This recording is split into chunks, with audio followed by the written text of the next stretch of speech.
the top 5 will be Felipe Nasr, so easy on his tyres yesterday. We sit on board with him now. 4th ahead of him, Leal. 3rd, an empty space for Jolyon Palmer. Starts from the pit lane. Sam Bird starts 2nd on the soft tyres, the only driver to do so. On pole position, Stefan Riquelme, meaning 2 Monegasque drivers this weekend start from pole. The lights in Malaysia go out and we're racing at Sepang. The tyres light up and we've got a staller. It's Kevin Chacon at the back, but at the front, Leal immediately onto the back of Riquelme, coming down into turn 1, and Nasr's on Leal up the inside, and another great start from Felipe Nasr as around the outside has Coletti has a little look. Lima down there as well, but it's Coletti, I think, who takes the lead straight away with an amazing start. Weaving to try and keep Riquelme behind him. And Collado is off with a broken wing in. Oh, and that's a big impact into yesterday's race winner, Fabio Lima.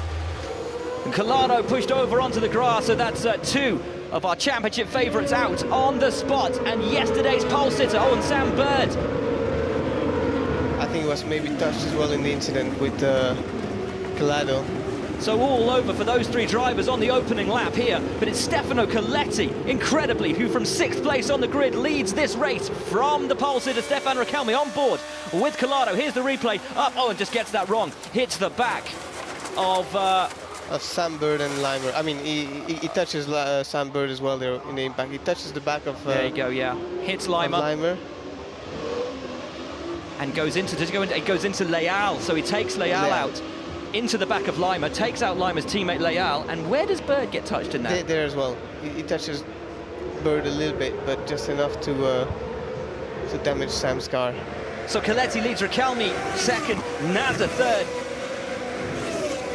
And this is what I personally have been waiting for a long time, to see Felipe Nasr up at the sharp end and fighting for position.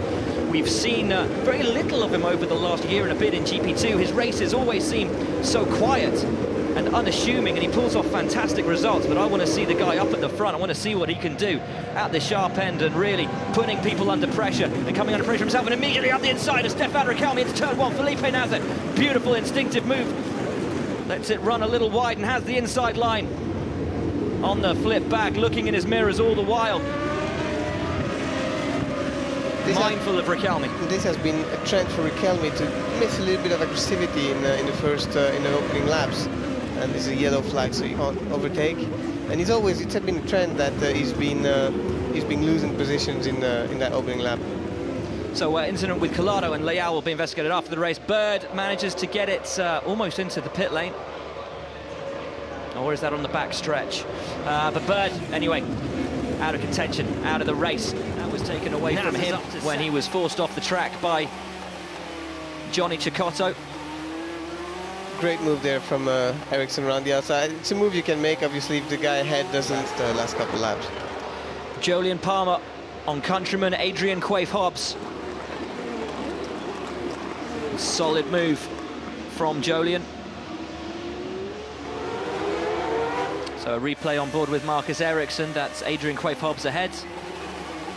Finally. Great move, great overtaking. Not the easiest place for sure to overtake, but much stronger on the braking and not much of an opposition from Ericsson on Abt. Abt covers one way, Ericsson's going to have to go the other. We'll get on the power earlier. Straight back underneath Daniel Abt. Marcus Ericsson down the main stretch as Palmer on de Jong. And Jolyon Palmer, another solid move. Ericsson around the outside of Daniel Abt, and it's a good move from the Swede.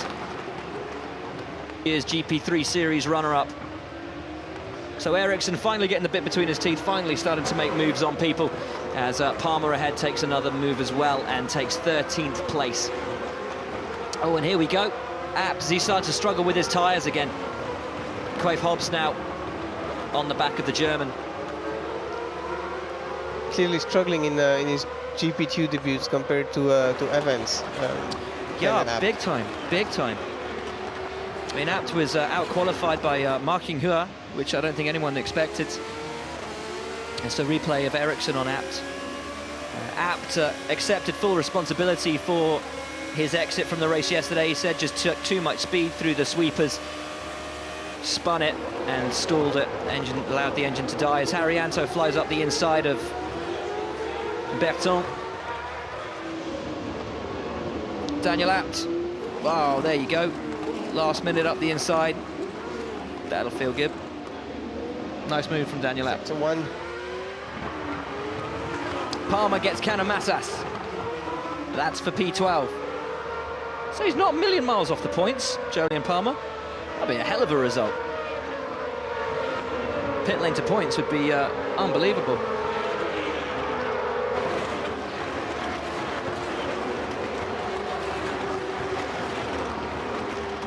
Berton, meanwhile, fastest lap of the race, a 1:49.126. That's huge, but let's not forget, he is, of course, on fresh, soft tyres.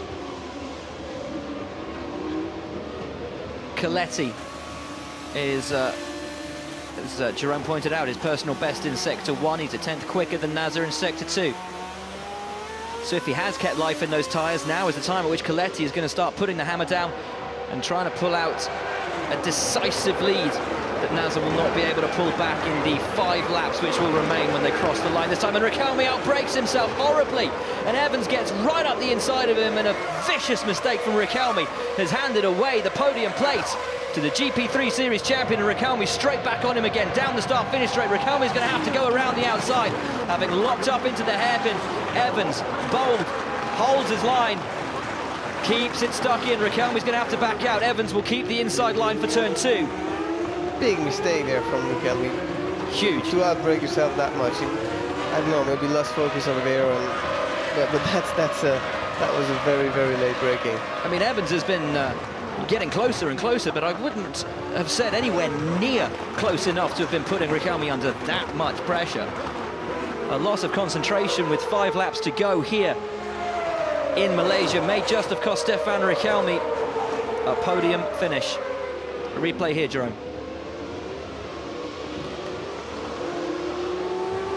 Really outbrake himself, brake way too late. And Evans was there, ready to pounce. Knowing what happened to Coletti yesterday. Oh, and that's Lima. That's Lima. And Lima was having a bit of a ruck with Johnny Cecotto. He was just over half a second behind Cecotto. And gets back on track, just ahead of Dillman. Dillman managing to get past him. And Palmer's going to fly past them both. Lovely stuff from Jolyon Palmer, but Dillman definitely balked by the slow-moving Lima, who returned to the track ahead of him. Now Dillman on the back of Jolyon Palmer, trying to get that position back. A great fight between these two into the hairpin. Palmer keeps his position as de Jong gets up the inside of Canamassas.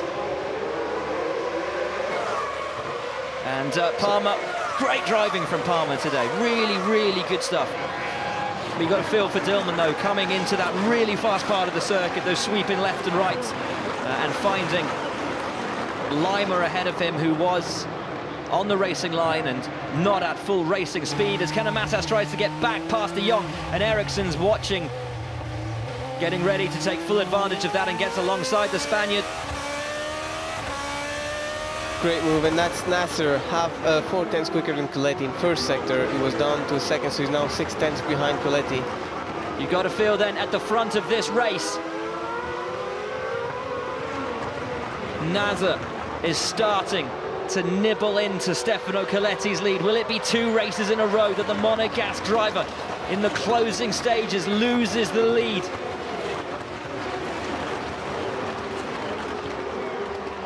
Three and a half laps left to go. Replay then of Palmer from Dillman and de Jong. Canamassas doing well to keep out of his way. As Ericsson has a look at the fights ahead of him as they touch. Little contact there, nothing much. And, great move from Marquez. So here we go, up at the front, through the hairpin when they cross the line. 3 to go in Malaysia. Coletti across the line, his lap time, a 151.3. Nasser a 151.0. 7/10 the gap now. Nasser is coming for the race win. And so Lima and Dillman. And a touch there. Oh dear. I think frustration and Fabio there after. I think it's Dillman who goes. Oh, it is. Yeah, wide you're and right. Comes back Lima into Lima. Lima doesn't move. It's just Dillman. The second over the line last time between Coletti and Nasser. And Chicotto struggling with his rear tires. On board with Felipe Nasser. Different lines through the hairpin. On the power earlier from Nasser. This is it. 1 lap left for the race win. There's positions 1 and 2. It doesn't get closer than this. Coletti defending for all he's worth. Trying to hang on to a race win that was taken from him yesterday. If it's to leave his grasp today on the final lap, it will be a cruel blow. It would be good to keep with the leaders too. There you go. Back with Nasser.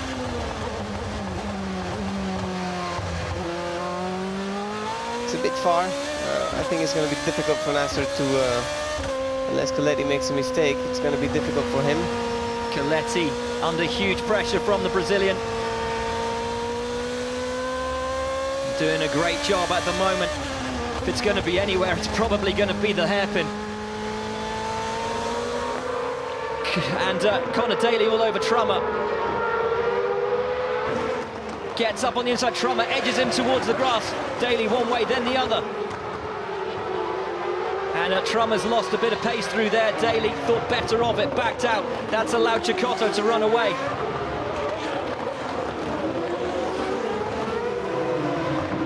All on for the final few corners of the final lap. What's going on at the front? We're seeing the onboard here on the left from, at least we do, from Nasser. Here you go. On board with Felipe Nasser is too far, isn't he? It's too far. There's no point trying to throw it up the inside into that final corner. Stefano Coletti, it appears, has done enough. Learned the lessons of yesterday, looked after those tyres, and under intense pressure from Felipe Nasser on the final lap here in Malaysia, Stefano Coletti takes the win he was denied yesterday. Coletti wins, Nasser second. Mitch Evans comes through the final corner to record a wonderful podium on his first GP2 Series weekend. Riquelme pole sitter will be disappointed in fourth. Johnny Chicotto, after the controversy of earlier in the weekend, comes home in fifth. Trummer is sixth.